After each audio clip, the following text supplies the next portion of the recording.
মোদির তৃতীয়বারের মন্ত্রী তালিকায় নেই মুসলিম মুখ। জল্পনা দেশ জুড়ে। সম্প্রতি রাষ্ট্রপতি ভবনে তৃতীয়বারের জন্য প্রধানমন্ত্রী হিসেবে শপথ নিলেন নরেন্দ্র মোদি। গঠিত হয়েছে নতুন মন্ত্রী তালিকা। পশ্চিমবঙ্গ থেকে 2 জন ছাড়াও মোট 72 জন স্থান পেয়েছে মন্ত্রী তালিকায়। কিন্তু কোনো মুসলিম ব্যক্তি স্থান পায়নি মোদির মন্ত্রী তালিকায়, আর তা নিয়েই উঠছে প্রশ্ন। রাজ্য বিরোধী দলনেতা শুভেন্দু অধিকারী ও রাজ্য সম্পাদক সুকান্ত মজুমদার বারবার দাবি করেছিলেন মুসলিম ভোট আসছে তাদের বিজেপির ঝুলিতে, কিন্তু মন্ত্রী তালিকায় নেই কেন কোনো মুসলিম মুখ, উঠে আসছে প্রশ্ন।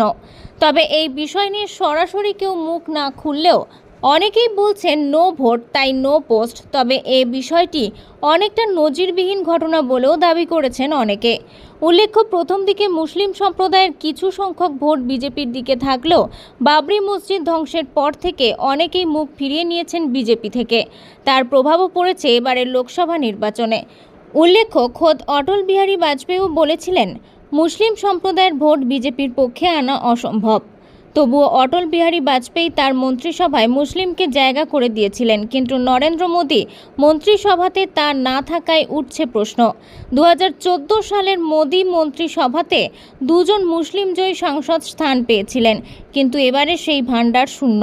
140 কোটি জনসংখ্যার 20 কোটি মুসলিম হওয়া সত্ত্বেও মন্ত্রিসভা থেকে মুসলিমকে ছেঁটে ফেলা নিয়ে শপথ গ্রহণের পর থেকে নানান প্রশ্ন উঠতে শুরু করেছে।